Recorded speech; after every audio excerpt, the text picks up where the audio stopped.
Guys, welcome back to another video on what if Deku was the reincarnation of Mori Jin part 7. Now, before we start off, and if I remember to, check in the link description down below. There'll be a link for my Discord server. Yeah, you heard me, I'm starting a Discord server. Now, the main reason why I'm doing this is mainly because for situations where for example, if I don't upload the next day. Some people might not know this, but I tend to post a comment in my most recent video and pin it. But I figured a Discord server would work easier, so I can make the announcement on the Discord server. And that way, people could just check the Discord server if they don't see me post it and could understand that I said I wasn't posting. And also, I figured it'd be fun for you guys to come and chat with me on there, ask me questions, give me ideas for the next part, and just having a fun time. Okay, now let's get into the video. Where we last left off, Deku went to go find Elo Park, and he found him in a cave. Elo Park had grown pretty old at this point, looking more older than the Jade Emperor himself, which was kind of surprising to Deku. Elo Park got up, breathed out a deep sigh. He's like, okay, don't say I didn't warn you. Elo Park summoned the seventh owner. It appeared in front of him. Deku knew it was the seventh owner as soon as he saw him. Deku's like, after this, I can finally start training for my max power. Elo Park kind of sighed at this, thinking that he's going to become reliant on his skills again. And then Deku said, don't think I'm going to become reliant on my skills again. Which kind of surprised Elo Park when he said this, and he's like, oh, and why shouldn't I? Because I don't have to use my skills. I'm a capable fighter on my own. Yeah? Okay, whatever. Elo Park walks out of the cave and seals it off using fire magic. Deku says, come at me, seventh owner. The purple ball quickly began extruding spikes out from all directions, and then started to multiply itself, spreading its reach farther and farther as it slowly starts to be ready to attack. Deku starts to see this and he prepares. He gets in a simple Taekwondo stance, readying to attack the seventh owner as soon as it comes into contact with him. The seventh owner then quickly splits and multiplies, kind of sending an alarm shock to Deku. He knows he doesn't have time to worry though. He begins to attack. Deku instantaneously set a kick towards the seventh owner, trying to destroy one of the fiends. He succeeded in hitting it, but it split into two, causing two owners to come up there. Deku, knowing that if he just keeps attacking it this way, it'll constantly keep splitting, tries to think of a better way. The seventh owner quickly tries to jab him with multiple different spikes coming from all sides. Deku flips back, quickly and narrowly dodging the spikes. As he looks, he's like, do you really hate me that much? The seventh owner shows slightly visibly angered at Deku. The attacks kept flying quicker at Deku. He dodged to the left, but then another spike came up from underneath him, which caused him to jump. Afterwards, he got hit in his right arm while jumping up in the air. Deku was thinking, shit, I really can't fight against this guy currently. Elo Park could kind of see what was going on from the outside. He didn't have a full understanding of it, but he knew the basis of what was going on. Deku quickly started to run around the cave, trying to get some time and distance between him and the seventh owner before he had to attack, or before it attacked him. Deku quickly prepared to start his assault again when the seventh owner came and attacked him from his side. Deku was surprised by this because he wasn't expecting the seventh owner just to appear out of nowhere and attack him on his left. Deku looked around and he saw while he was running the seventh owner had split up and spread it out, making the entire cave its domain, causing Deku to be kind of shocked by this. He knew he couldn't do anything, and the situation itself was very dangerous to even continue. Deku looked around, trying to see if he can see anything to start preparing to fight against. Spikes started coming in from all sides. Deku was bobbing and weaving in between them, but he kept on getting repeatedly cut all over his body. Deku couldn't think of anything, and then he remembered that he has to try to use Reckless. He knows that he isn't fully prepared for it, and that it could injure his body even more, but he knows he has to at least attempt to do it, because if not, he was done for and there was nothing he could do. Deku quickly prepares a strong kick and sends a kick flying towards the seventh owner on the left. A massive shockwave can be felt throughout the cave as Elo Park is resisting the urge to stop the fight. Because the kick was so strong, it almost broke through his fire barrier. He had to increase the fire barrier by tenfold. Deku prepared to fight more and more. All the seventh owners in the direction of his kick destroyed, but Deku could feel the strain the kick had on his body. He knew the situation would get worse if he had to keep relying on his kicks alone. Deku then quickly prepared another attack as he sent another kick flying towards the seventh owner. This time it once again struck the wall, creating a cave stretching outwards in front of him. Deku saw this and smiled, thinking he had an idea. He quickly ran into the cave. The seven owners slowly started to follow him. Deku smiled at the sight of this, thinking, "You stupid purple ball," as he quickly sent one final kick, sending upwards directly above where all the seventh owners had gathered in front of him, causing rubble to crush down and crush all the seventh owners. Deku wore a proud smile on his face, but then he started to notice that they were slowly coming out of the hole. This kind of got Deku to freak out. He couldn't think of a way that he could stop them at this point. If they were able to come out, then they should be able to take him down. He didn't know what to do. As he was looking around, he tried to see if there was any sort of sign that he could do anything. Then he quickly saw that there was still some space in the cave that he could jump through. Deku then summoned Yaoi and quickly propelled himself through the opening, and then desummoned it, knowing that he shouldn't have to rely on Yaoi to fight off this guy. Deku then started fighting the seventh owner quicker. Deku destroyed more and more of them. Then Deku activated his dragon armor into speed form and constantly kept destroying them. Every little last one of them he attacked. With furious and killing intent, he quickly destroyed all of them. Inside the cave started to open up and act more like a cavern as shockwaves started to send out flying from Deku alone. He kept attacking and attacking and attacking, and eventually the seventh owner succumbed to him and was brought underneath his will. Deku smiled at his accomplishment, being quite proud on what he was able to do without having to even use Yaoi, just being able to do it as base strength without needing anything else. Deku took a deep breath before falling on his back and falling unconscious. Even though he really didn't fight too hard in the battle, the attacks he had sustained and the amount of energy he had to use, and the mental fatigue of it all, wore him out in the end. After an hour, Deku woke up. He noticed that the seventh owner had taken the form of his face mask and plopped itself on his head. Deku smiled at this. He's like, "Welcome back to the team, buddy."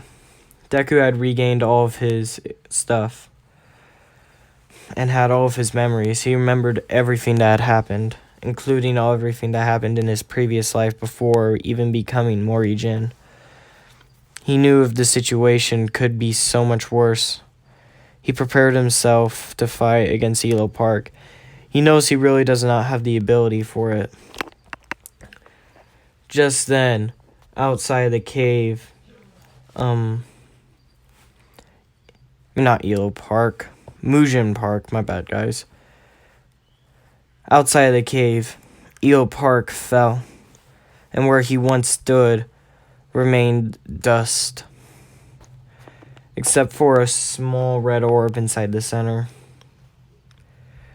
The man inside the robe that had just attacked Elo Park smiled as he picked up the orb. The master would be very pleased with this, the man said as he picked up the orb.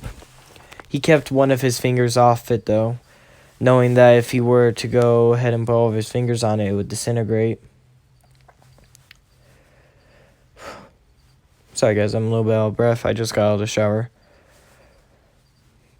The man beside him looked towards his master and was like, Priest Shigaraki. No, not priest, my bad. Bishop Shigaraki. There's one more person inside the cave. I can sense it. Huh. It must be a reason why that man was so easy to sneak up on. Maybe he was guarding something inside the cave. Deku, noticing that Elo was completely off his radar, he couldn't even sense it, started to freak out. He quickly exited the cave, but were seeing two cloaked figures. He had recognized the cloaked figures as he had sensed them earlier during the aptitude test, but he didn't think anything of it. Now he regretted his decisions more than ever. He looked to see that on the ground in front of him there was nothing. The entire area in front of him seemed gone. Deku looked back at the man, who was just standing there with kind of a smile on his face. Deku asked, "Are you the one who did this?" The man smiled and answered Deku's question. "Yes, I am." He had to fall. "Why?" "Well, you see, this man was quite powerful and was a very dangerous person to stay around. Even though he could nowhere even touch our master, it was still quite an issue in case if he ever decided to. And that was enough of a reasoning to decide to kill him." Deku couldn't even hold back his anger anymore. He got so mad. He almost instantaneously attacked, but he knew he had to hold back for a minute. If he just ran in there wildly, everything Elo had done would have been for naught. He quickly prepared to attack. As he started to charge up his attack, the Bishop understood this and he was like, "Oh, you wish to fight me? Huh. Fine then. I'll show you how weak you are." Shigaraki quickly jumped towards Deku. Deku quickly dodged and kicked Shigaraki on the back of his head, sending him flying into the cave. Kataguri saw this and became enraged as he quickly flew towards Deku, trying to take Deku out with his power. Deku laughed at the man before quickly kicking upwards, destroying the entire environment in front of him. Shigaraki popped his neck and walked back out of the cave. He's like, "Huh. It seems that you are a little bit more stronger than I had thought. Doesn't matter. You'll still fall like the rest of them." Deku started to get enraged again, seeing how this man in a robe called himself Bishop Shigaraki was just sitting there mocking him. Deku quickly, while being enraged, sent a reckless kick towards the cave. Except this time he didn't limit his power. The entire mountain behind the Bishop got blown away. The Bishop exploded into small smithereens. Deku sighed as he spit outside the side of his mouth. He looked towards the other young man, who seemed to have put something in his mouth. Before Deku could stop him, foam started to come out of the man's mouth as he dropped to the ground, lifeless. Deku looked disgusted at the man who had decided to take his own life rather than just answering some simple questions. Deku sighed. He knew this was the only way. After looking around at his surroundings, he could understand that the situation was worse than he had seemed. It seemed that no matter what he could do, he couldn't protect the ones he knew and the ones he counted as friends and family. Deku looked at the ashes of Elo Park as well as he picked up the core. Deku knew it was the key, something that was useful and could break taboos. Deku put it in his pocket for now, not knowing what to do with it. He quickly walked back into the city that was nearby. Deku decided to stay at the hotel for a night, and he will report back to the Jade Emperor and everyone else tomorrow. Deku was quite upset. He started to fall asleep. Inside his dreams, he could see something. It seemed like a fight had happened. He could see Mori Jin Park standing above him, with a sadistic smile on his face that terrified Deku even to the core. He knew that there was nothing he could do against this man who stood in front of him now, so Deku made the resolve to get stronger and be able to defeat this vile, wretched excuse for a human. Deku, still trying to sleep, started to calm down. As he breathed in and out, he slowly closed his eyes, and he was relieved. Inside his dream, he could see figures standing in front of him. Each one of these figures looked weird. It was different. The situation, the look on their faces all were different. Deku saw what looked to be like his past self, except for there are two of them, and a third one even looking older than the other two. Deku figured that these were his past lives. Deku kind of freaked out about this. Sorry guys, phlegm in my throat.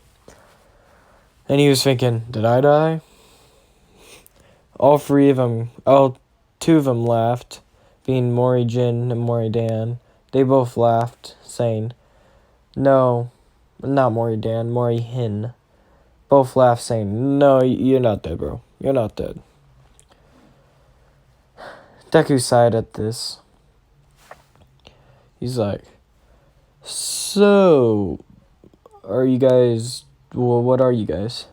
Well, see, I guess the best way to explain us is that we're constructs of our memory, Mori Hin stated, because Mori Hin was the wiser out of the three men who were standing there. Jin Sulan just stood there kind of annoyed, wondering why he was still here and why was he here. Deku said, oh, okay. So, what does that mean? And Mori Hin kind of shrugged his shoulders, saying, well, in essence, what it means is that the situation we're in is kind of a bad one. So far what I could see, this situation seems kind of sort of bleak. Deku sighed, going, yeah, it is kind of bad. Mori Jin Park is way ahead of us. A stupid amount, so much so that I wish I could kill him myself. But I couldn't. Not yet, I'm not strong enough. Mori Hin and Dan both shook their heads, understanding what he meant by not being strong enough. As he sat, all of them knew the situation and why he is very reluctant on doing anything currently. Mori Hin kind of was like, well, why don't you just work to become stronger? Deku's like, you don't think I'm already doing that? Mori Hin was like, yeah, fair enough. It was kind of dumb of me to make a baseless claim right now. But shouldn't you be able to just become stronger automatically? No, I'm not. I don't have capabilities of just being instantaneously able to become stronger. It's harder. Harder? What do you mean by harder? At base, the situation is a weird one. A weird one. The current situation as it stands turns out to be hard.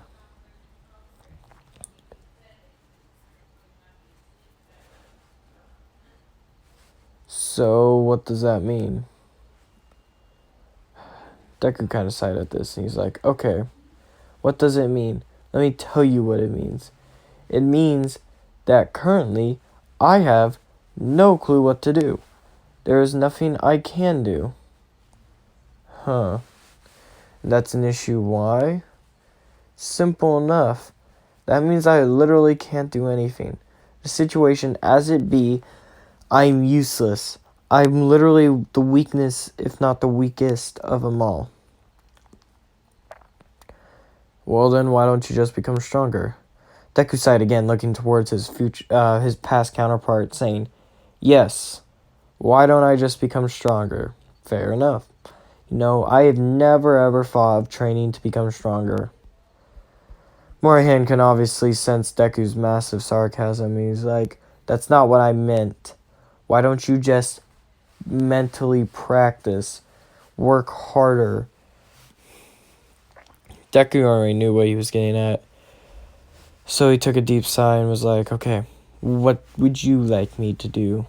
Since we're all the same person, we all should have a base idea of each other's capabilities.